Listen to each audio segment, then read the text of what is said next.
미라클 모닝 애청자 여러분 안녕하십니까? 하버드 의대 성인 발달 연구팀이 1938년부터 무려 84년 동안 좋은 인생이란 무엇인가를 연구했습니다. 두 부류로 나누었습니다. 한 부류는 하버드 학부생 268명, 또 한 부류는 보스턴시 빈민가에 살고 있는 10대 후반 456명, 그렇게 724명의 삶을 추적하였는데 두 부류의 사람들은 저마다 가지고 있는 역량대로 살아갔습니다. 잘 살든 못 살든 이 두 집단 사이에 공통적인 것이 뭐냐? 정말 이들을 건강하고 행복한 삶을 만드는 결정적인 요인이 무엇이냐? 이것을 관찰한 겁니다. 84년 동안요. 그것은 재산도 명예도 학벌도 아니었습니다. 그것은 사람과의 따뜻한 관계였습니다. 이런 내용을 종합해서 나온 책이 하버드 의대 정신의학과 교수인 로버트 윌딩어가 쓴 굿 라이프라는 책입니다. 그는 테드에서 강연을 한 적이 있는데 조회수가 무려 4,200만 회나 되었습니다. 테드에서 가장 많이 시청된 10개 중 하나였습니다. 그렇게 사람들은 따뜻한 관계를 원합니다. 좋은 관계를 그리워합니다. 그 책의 저자 로버트 윌딩어가 이렇게 이야기합니다. 인간관계는 몸과 마음 모두에 강력한 영향을 줍니다. 그래서 건강을 위해 정기적으로 운동을 하고 헬스클럽을 찾는 것처럼 관계도 꾸준히 관리해야 합니다. 라고 했습니다. 관계를 관리하는 것이 가장 행복한 삶이 됩니다. 굿나이츠가 되는 거죠.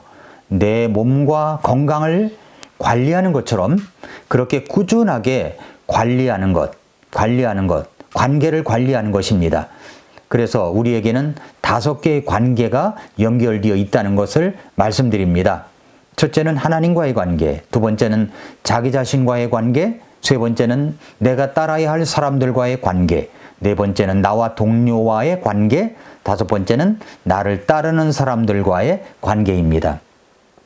여러분은 그 관계를 어떻게 관리하고 있습니까? 인생은 관계라고 했습니다.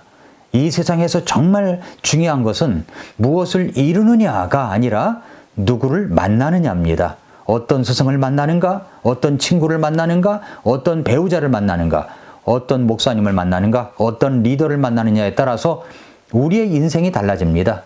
인생의 결정적인 시점에 누구를 만나고 그와 어떤 관계를 맺는가에 따라서 우리의 인생은 한 단계 높은 차원으로 비상할 수 있고 괜찮던 인생이 땅에 추락할 수 있습니다. 개인의 능력이 아무리 뛰어난다고 할지라도 만남을 통해서 꽃을 피울 수 있습니다. 정말 중요한 시점에 좋은 사람을 만나게 해주는 것도 하나님의 축복이지만 좋은 사람과 건강한 관계를 형성해 나가는 것은 더 중요하고 더 큰 축복인 것입니다. 그런데 관계 중에서 가장 중요한 관계의 기초를 이루는 것, 그 첫 번째가 뭐라고 그랬죠? 하나님과의 관계입니다. 그래서 오늘 첫째로 하나님과의 관계를 여러분에게 소개합니다. 성경이 직접적으로 이야기하는 하나님과의 관계를 여러분에게 직설하겠습니다. 잘 들어보십시오. 사실 인간은 죄로 말미암아 하나님과의 관계가 단절되었습니다. 우리의 죄가 가로막혀 있기 때문에 하나님께 나아갈 수가 없습니다. 하나님이라는 이름이 있는데 그것을 모르니까 절대자와의 관계를 좋게 하려고 사람들은 종교를 만들었습니다. 그래서 종교를 통해서 하나님께, 절대자에게 나아가려고 합니다. 좋은 관계를 맺기 위해서입니다. 그렇지 않으면 화가, 저주가, 재앙이 온다고 생각하기 때문입니다. 그러나 인간 자체는 하나님께 나아갈 수가 없습니다. 왜 그렇습니까? 죄가 있기 때문입니다. 죄. 그래서 이사야 59장 1절부터 3절에 보면은 보라, 주의 손이 짧아져서 구원하지 못하는 것도 아니요 그분의 귀가 둔하여서 듣지 못하는 것도 아니라 오직 너희 불법들이 너희와 너희 하나님 사이를 갈라놓았고 너희 죄들이 그분의 얼굴을 너희에게 숨겼으므로 그분께서 듣지 아니하시리라. 이는 너희 손이 피로 너희 손가락이 불법으로 더러워졌기 때문이며 너희 입술이 거짓을 말하고 너희 혀가 사악한 것을 말하였기 때문이니라 라고 했습니다. 하나님은 우리에게 모든 사람이 죄들을 저질렀다고 말씀하셨습니다. 그래서 하나님과 관계가 단절되어 있습니다. 단절된 하나님과의 관계가 맺어져야 비로소 우리는 의미 있는 인생을 보낼 수가 있습니다. 하나님과의 관계가 바르게 되어 있는가 확인해 보는 질문이 있습니다. 두 가지 질문인데요. 여러분이 만약 오늘 밤 이 세상을 떠난다면 천국에 갈 수 있는 확신이 있습니까? 이 질문입니다. 그러니까 여러분은 구원받은 거듭난 사람입니까? 라는 질문이에요. 또 하나는 여러분이 만약 하나님 앞에 섰다면 천국에 들어가는 입구에서 하나님께서 말씀하시기를 내가 너를 나의 천국에 들여 보내주어야 할 이유가 무엇이라고 생각하느냐 라고 물으신다면 여러분의 대답은 무엇입니까? 첫 번째 알아야 될 것은 뭐냐면 바로 구원받았는가 하는 것입니다. 여러분은 구원받은 확신이 분명히 있으십니까? 교회 역사에 보면 무디 목사님은 복음 전도자로서 누구보다도 열정과 구령을 잘했던 목사님이십니다. 그 무디 목사님이 어떻게 구원받았는지 아십니까? 그것은 주일학교 선생님의 한 사람을 사랑하는 구령의 열정이 있었기 때문입니다. D.L. 무디는 1837년 미국 매사추세츠주의 노스필드에서 태어났습니다. 그의 아버지는 무디가 4살 되던 해에 아내와 7남매 그리고 빚을 남겨놓고 세상을 떠났습니다. 그렇게 무디는 가난한 어린 시절을 보냈고 교육도 제대로 받지 못한 채 생계를 돕기 위해 농사일을 해야만 했습니다. 어린 시절을 농촌에서 보낸 무디는 어머니의 청교도적인 교육에 힘입어 자신이 옳다 생각하는 일에 모든 것을 쏟을 수 있는 열정과 그리고 자신에 대한 날카로운 성찰, 듣는 이에게 자신의 의사를 전할 수 있는 언변, 그리고 일을 추진함에 있어서 적극성 등을 그가 갖고 있었습니다. 그러다가 17살 때 돈을 벌기 위해서 집을 나와 매사추세츠의 클린톤에서 신문 배달을 했는데 얼마 지나지 않아서 그만 실수로 인해 해고를 당했습니다.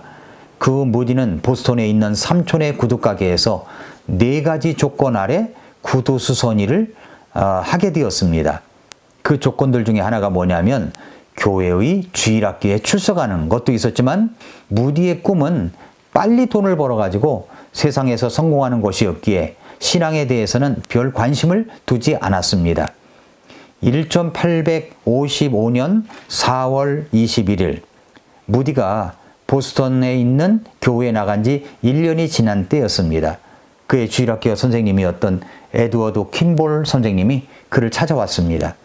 무디의 영혼을 걱정하던 그 킴볼 선생님은 몇 번이나 미루다가 그날 마음을 정하고 찾아온 것이었습니다. 그리고 이제 이렇게 묻습니다. 무디야, 너는 예수 그리스도를 영접한 체험이 분명히 있니? 무디는 말하기를 글쎄요. 저는 어머니를 따라 교회에 다녔고 교회 다니며 예수님을 믿고 있다고 생각합니다. 선생님이 말하기를 내 말은 자네가 개인적으로 죄사함을 받고 거듭난 적이 있는가 하는 것이네.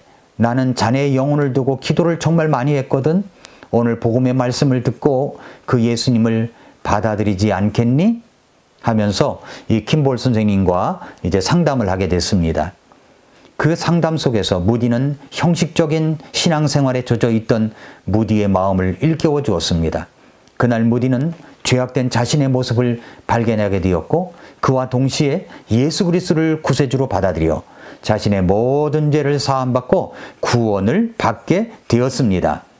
훗날 무디는 당시의 심정을 이렇게 고백했습니다.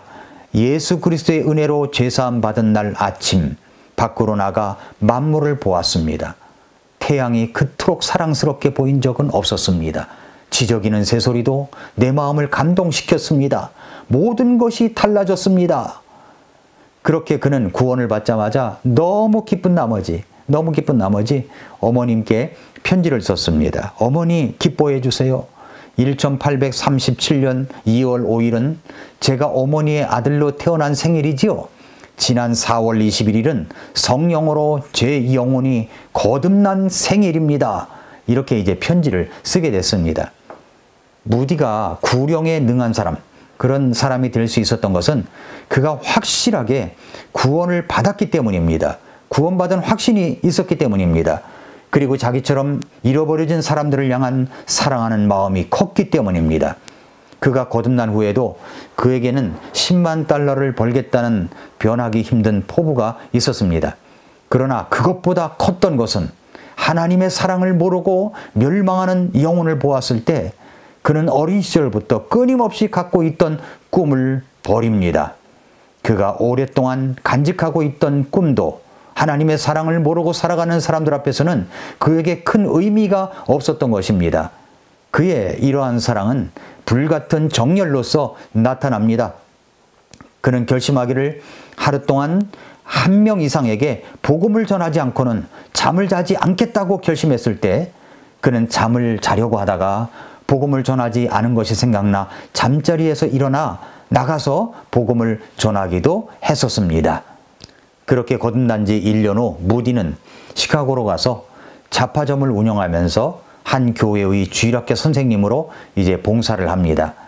그는 처음에 아이들을 모으는 일에 마음을 써서 16명에 불과하던 주일학교가 몇 년 만에 1000명이 모일 만큼 엄청난 양적 성장을 이루었습니다. 그러나 그 어린이들 하나하나가 구원의 확신을 갖지 못하고 있다는 사실을 알고서 직접 어린이들에게 복음을 전하여 구원을 받을 수 있도록 인도했습니다. 그는 1860년부터 사업을 정리하고 복음전도에 풀타임으로 자신을 들였습니다. 수많은 사람들에게 설교를 하였고 지금도 시카고에 가면 무디 기념교회가 있고 무디 신학교가 있고 무디 출판사가 있을 정도가 되었습니다. 사랑하는 성도 여러분, 애청자 여러분, 구원을 확실하게 받으면 이런 변화가 일어납니다.